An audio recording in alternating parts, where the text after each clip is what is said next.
It was now a matter of weeks since Malcolm had taken Summer to the Beckenham dinner party, to which Summer had talked to him the next day, thanking him for taking her. Since that last call, Malcolm wondered if it was a result of his demeanor at the end of the night, or a realization that she wanted to hold up with the other man. He wanted to be the first option, but when he thought about it, neither really put him in a good light.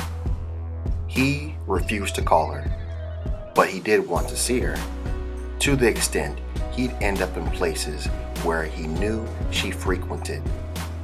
He just then couldn't take it anymore, and he called her. To his disappointment, he got her voicemail, and although he didn't want to leave a message, he did.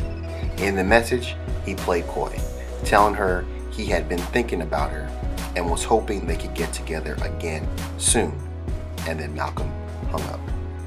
At that same time, he was deep into the shooting of his next project, so his mind was occupied with many other things, but come the quiet moments, he felt for some companionship, yet still wanting to be reassured he needed to know whom this other guy was and whom he was to her. Malcolm knew he shouldn't be caught up with the likes of a woman like her, someone he had only been out with once, but the attraction was strong, something he couldn't just shake. Work can help keep his mind off of her as he focused on the projects with intensity. Then it happened. Just an ordinary day. He was between shooting and wandered off set to make a call when he saw her having lunch with a man. He had no idea what the man from Sony looked like, so he watched how they interacted. Arms around her waist, touching her shoulder, holding her hand. To Malcolm, these all meant that they were intimate, at least mildly familiar with each other. Malcolm then gave her a call, to which she didn't answer, and why would she, Malcolm thought. She was out with another man. Seeing himself spiral out of control, he continued watching the restaurant, not knowing what it would lead to. He then found himself walking to the restaurant, coming up with a reason on the fly to just be there. After he called her and to be hung up on, he walked in past the maitre d' and right up onto their table. Someone recognized him before he could say anything and introduced Malcolm to Enzo, the man from Sony. Without disrupting the scene much more than that, the two men shook hands, and that was that. He seemed like a nice enough guy. Malcolm's studio was not yet like the likes of Sony, so no need in making a scene. But it did reframe the issue he had with her, feeling she took advantage of a situation he gave her, being they weren't exclusive or even in a relationship. Malcolm then made his way back after an awkward 5 minutes of small talk to cover his impulse of curiosity.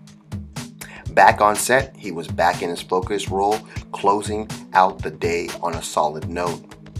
Afterward, he headed back to the studio to drown himself in more work so as not to have to think about the actions he had set in motion by his intense desire for this woman. He then got a call that night. It was Summer. She wanted to explain how awkward it was seeing him and that she needed to get some things clear. The situation she had been in was that she was seeing Enzo for some time, but it wasn't going where she'd like.